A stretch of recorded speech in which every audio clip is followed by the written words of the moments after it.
Hello everybody, welcome back to the channel. Today I have asked questions on my Instagram, trading related and non-trading related, that I'm going to answer today on the channel. If you do want to get involved in any of these future videos, be sure to follow my Instagram. I post on my stories daily, sometimes even some free trades. So yeah, go follow me over there. I am actually got my phone. I'm going to look through the different questions now to see what you guys want to know. So I'm going to go have a look at the questions. First question is, who did you watch when learning to trade? And I'd say I watched the complete wrong people when I started.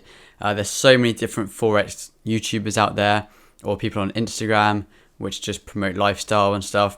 You know they're a proper trader when they don't show lifestyle, cash, stuff like that, and they're showing proper analysis, real live accounts, pretty much like I do on this channel. You know, there's a few out there which are good. There's a few others that I watch just for entertainment, but at the start I was watching loads of different people, trying to find different strategies to use, phone strategies, different indicator strategies, and yeah, it just confuses yourself way more than you should. Instead of trying to learn loads of different strategies at once, just pick one, back test it, see what's going wrong, improve certain bits at a time, and yeah, that's how I think the best way to get profitable is. But obviously each person's journey is different. So you might find a YouTuber, follow their strategy or buy their course, and it might work perfectly for you. Just depends on how you personally learn. Because I know a lot of people don't learn from courses, and they want more like a hands-on, like Zoom kind of thing, which is what I do in the mentorship. Next question is, what do you spend all your money on? And obviously you've seen in my videos, I make a decent amount of money for my age. And a lot of other people, if they're in this position, they spend money on designer, cars, stuff like that. I'm just not interested in any of that really. I think this t-shirt, £5. So, you know, you don't need expensive things to enjoy life. But obviously, if you think that will make you happy, go ahead. But personally, I don't really spend much money. I invest quite a bit of money. The crypto portfolio is going well this month already. We had that dip. I bought in at the dip and we're up a nice 60% this month so far. Actually over 60% now on my ledger. But yeah, I don't really spend much money. I buy a few occasional things. Like I've spent a little bit on fishing stuff because I used to do that quite a bit. But yeah, the only really expensive things I've bought is my setup here. You know, I've got my PC. It's like £2,000 custom PC, and then the rest, you know, was I guess 1,000 or so. Like the setup, the desk, the monitors, the mic, and stuff like that. But yeah, I'd pretty much invest and keep my money to try and make more money, because once you spent it, it's gone. And most of the things you buy will probably lose a lot of value. And yeah, if you think you invest it, you make £1,000 profit on that investment, then you could spend that £1,000 and you still have the original amount. But instead, if you spend the original amount, you don't get anything out of it apart from a materialistic item. What is the best time frame to analyze markets, set up zones, and perfect your entries on gold? It's not really a question you can really answer, like what time frames and what zones to use, because it depends on your strategy. Because you know, some people they trade support and resistance, so they'll mark out support and resistance zones and trade their maybe, I don't know, London session. It literally all is dependent on your trading, when you can trade, because if you're from foreign countries and London session is like 2-3 a.m. to you, and say you have a job as well, you're waking up at 6-7 a.m. for your job, you can't really trade London session. You're gonna have to enter on like New York, Tokyo, and do more sort of swing trading. I'd say if you want to learn any pair, especially gold, just backtest and actually trade it. You're not going to learn from asking someone how they trade, because you might not understand how they trade. I could give you my strategy, and I reckon 60-70% of people wouldn't even be able to trade it. If I even set out my strategy, people wouldn't be able to trade it. I'm not saying that I've got like the best strategy ever, because obviously I still lose occasionally, but you know, you can't learn everyone's strategy to perfection because they see the market differently to you. I've got trading friends, they see it differently to me. But as long as you're catching moves, you're making profit, and that's obviously a result of the time you put in, you know, from the back testing, the forward testing, the live trading, and it all comes with time. And if you're constantly improving every trade, so say you lose 2 trades, why did you lose those 2 trades? You need to figure that out and then think, oh, how could I have traded in the opposite direction to have won that trade? That's what I personally think the only way to get profitable is to actually put the work in. When is the next video for trading gold coming? So I was going to film another funding talent video this week, but they've actually disabled gold trading and US 30 like indices until the 15th, I'm pretty sure, and it is the 13th today. So I literally haven't been able to trade the funding talent account. We're still up like 5.7%, but I literally can't trade. They're the only pairs I trade, pretty much gold, and I can't trade it. So I haven't been able to trade the funding talent account. So I've had to be trading on my personal account instead, which is up like a lot of percentage, I'm pretty sure. I'm like 90%, 100% at the moment. It's crazy. But yeah, there will be videos coming soon. I've been working on a few, and yeah, comment down below videos you want to see, because I want to obviously make videos that you want to see. How do you decide that you will look for a buy or sell? Well, if the market's bullish, you're looking for buys. If the market's bearish, you're looking for sells. Unless you trade reversals, then you'd obviously be looking to buy in a bearish market. I'm pretty sure that's quite basic, but when do you see yourself getting your own place? I was actually looking at houses. I look at houses pretty much weekly now to see on the market. I was thinking next year, maybe buy one to rent out and buy one to live in as well. I don't really want to rent somewhere. It's just a waste of money, especially at an early age, and the interest rates are very, very low, so I could get a good mortgage. But yeah, just keep my money, investing it at the moment. So then when the right house comes up, I'll have enough money to be able to afford to buy the house with a decent deposit size, like 20-30%.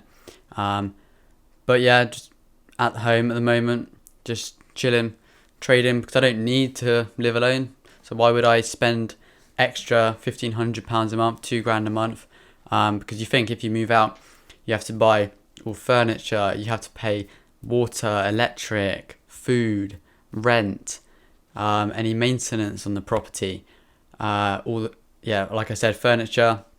You have to buy like TVs, pretty much everything. And I'll probably have to get a car as well, which was another question. What car do you have? And I actually don't have a car. I'm 18, learning to drive, but no car as of yet. I'll probably get one when I pass my test. I don't think there's much point getting one before until I pass, and then I can look at getting maybe a Bugatti, I don't know, Lamborghini, we'll see. Did you drop out? I guess you mean school or college or A-levels or something. And yes, I did drop out of college when I was 16. I dropped out. I went to a fishery management college because that's what I was interested in doing at the time, and it just didn't interest me anymore.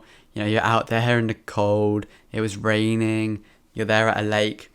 It's just like, why am I getting wet and soaking, freezing for little pay? Well, I obviously wasn't earning money at college, but the jobs in that industry are very low paying. So I was like, why am I wasting my time doing this?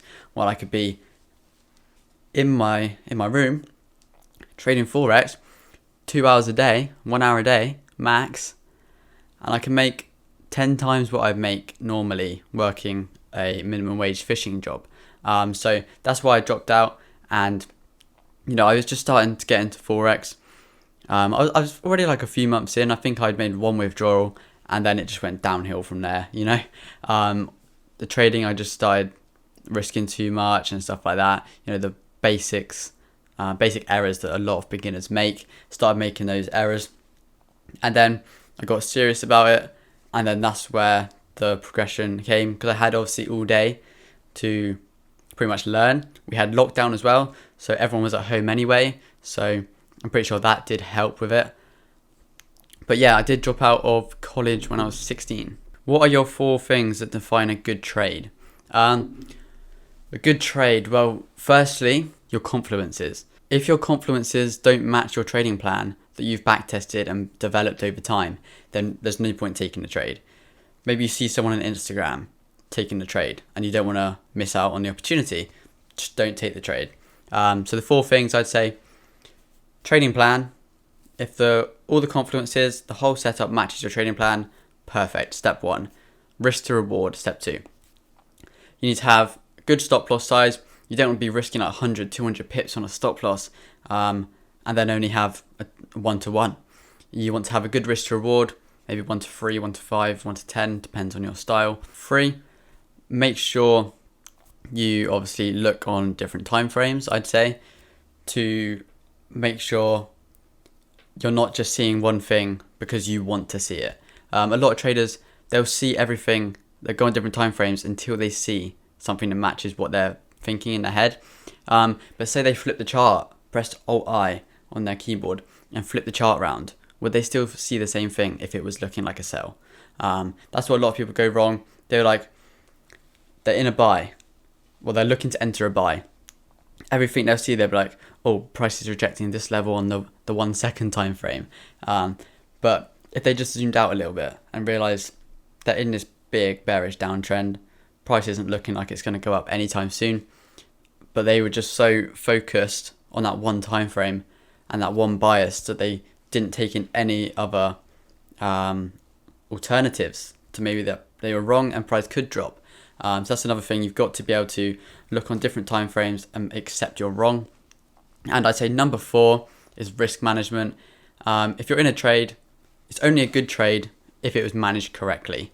You don't want to be closing a 10 pips profit and then you have a losing trade closes in 50 pips loss. It's just not good at all. What is your full name?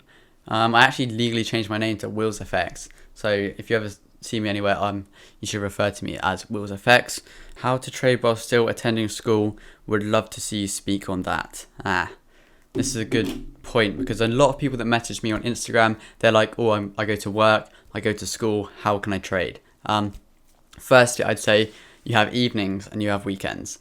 They're your perfect opportunity.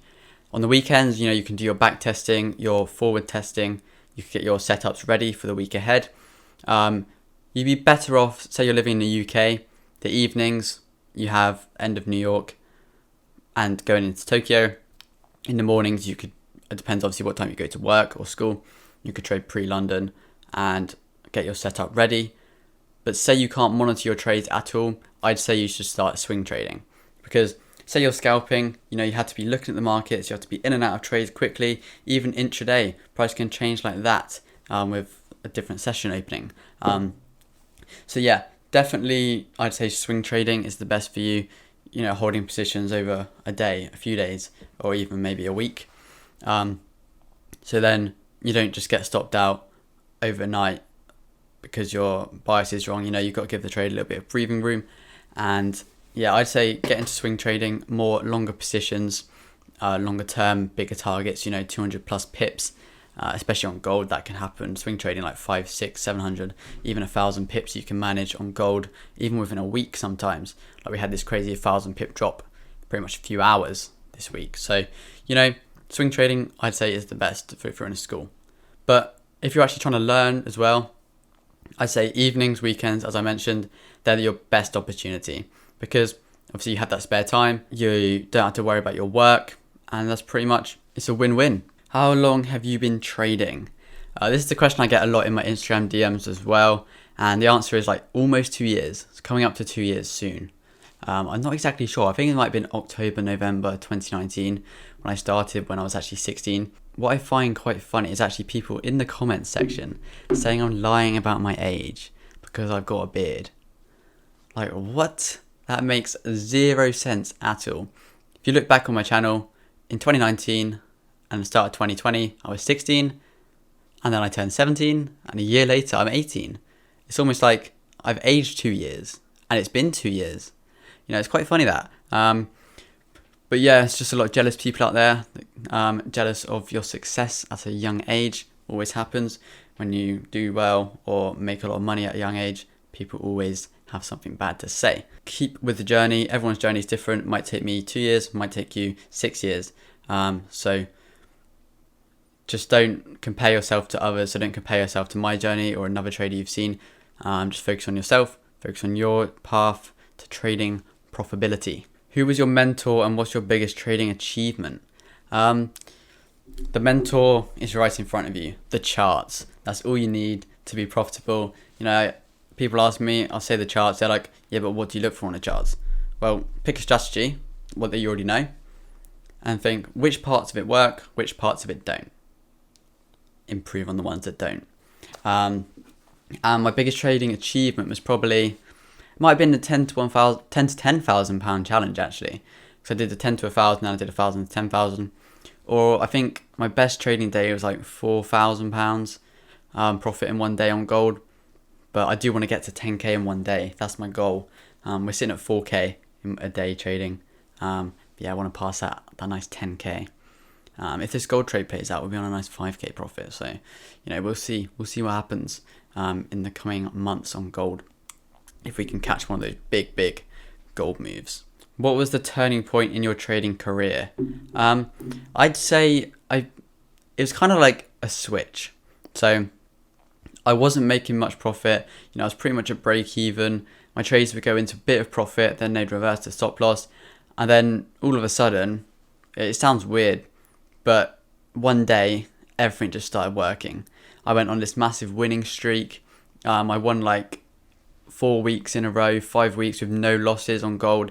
It was just like 20% a month, just like that. It was absolutely mental. I don't really know what happened. Everything just started working, and I just started seeing the markets and why they actually want to move. Instead of thinking that I'm always right and they have to move in my direction because of a certain zone, I had to realize that they don't care about your zones. They don't care about a little retail trader stop loss. You know, any one trader that you see on Instagram, they're all retail.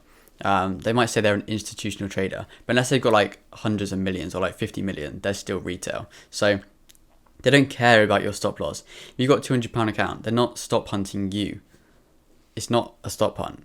And when I started realizing this, that trading, they don't care about you. You're such like a small fish in the industry, and that you've just got to take profit when you can.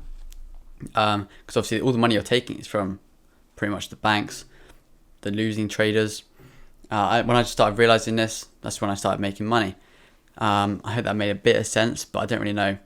It just kind of clicked and everything started to make sense to me. And now we are in a situation where I'm making profit every month. So just got to stick with it. How were you able to get rid of fear of failing when you started trading since you had no mentor? Fear of failing, it's not the best thing to have. I mean, if you have it, because it will stop you entering trades because you don't want to lose. It's also like a fear of entering. If you don't want to enter a trade, you don't want to lose. Maybe you're already down on a losing streak, you don't want to enter. You don't want to have another loss. Just think, if when you're learning to trade, you should be trading with money you can afford to lose. So say you blow that account, it won't make you bankrupt so you can't pay rent. That should never be the case. It should be, if I blow this account, what can I learn from it? If I lose 10%, what can I learn from it? And when I started having this sort of mindset that failing doesn't really matter, each loss is like a lesson to how I can improve my trading, this is when I started to make better trades. Because say your price is at your level, all your confidence is there, you've got good risk to reward, but you're scared to enter. Just think, if you're risk managing, if this trade goes wrong, I'm losing 1%. If the trade goes right, I'm making 5%. But if I don't enter, I make 0%. So if you never enter a trade because you're scared of losing, you'll never make profit. Like they say, no risk, no reward. That's 100% true with trading. If you don't enter, you can't make money. If you don't risk your money, you can't make money. So, you know, would you rather go to a job and trade your time for money, or would you rather trade and trade your money for even more money? So, you know, I know which one I'd rather pick, and that's personally my thoughts on that one. Why don't you double your lot size every month? Month 10 equals 512 lot size. What? Okay, that makes absolutely zero sense, because if your account isn't going up or doubling every month, you shouldn't double your lot size. It just makes no sense, because on like month 10, you'll be risking 10% per trade, which makes absolutely zero sense. So you have a losing streak, the account's done in 10 trades. So, you know, obviously it depends on your profitability. If you're making if you're doubling the account every month, then you can probably afford to do that. But any normal trader doesn't make 100% in a month. 10 to 20% is probably a good trader. I'd be happy with 20% in a month, 10% in a month. It's pretty decent. You think 10% on a million, that's 100 grand in a month. So you've got to think of it in terms of percentage when you're starting out. Otherwise, you can get too focused on the monetary side of it. Last question of the video: how much time do you need to be successful in this market? And I'm pretty sure I said about this a minute ago, that it all depends on you. Someone could take 6 months, someone could take 10 years. It just depends on how you've learned, your journey, who you learned from, and how you see the markets. Someone with little money might find it quite hard to get into the markets, because to make a living off trading, you do need quite a large sum of money. And if you're doing that by compounding, building it up over time, that could take quite a while. But if you're slowly growing it to a size where you could maybe purchase funding, then you could do it in a few years, maybe go to full-time trading. Some traders have done it in 6 months, but it literally all depends on you. I know a lot of people talk about that 10,000 hours to become a master at something. It probably is true, but trading is all dependent on your journey. Everyone's different, and the more work you put in, the more you get out with trading. That's how it works. So I hope you did find out a lot of info from this video. If you did enjoy, like and subscribe, and I'll see you in the next video.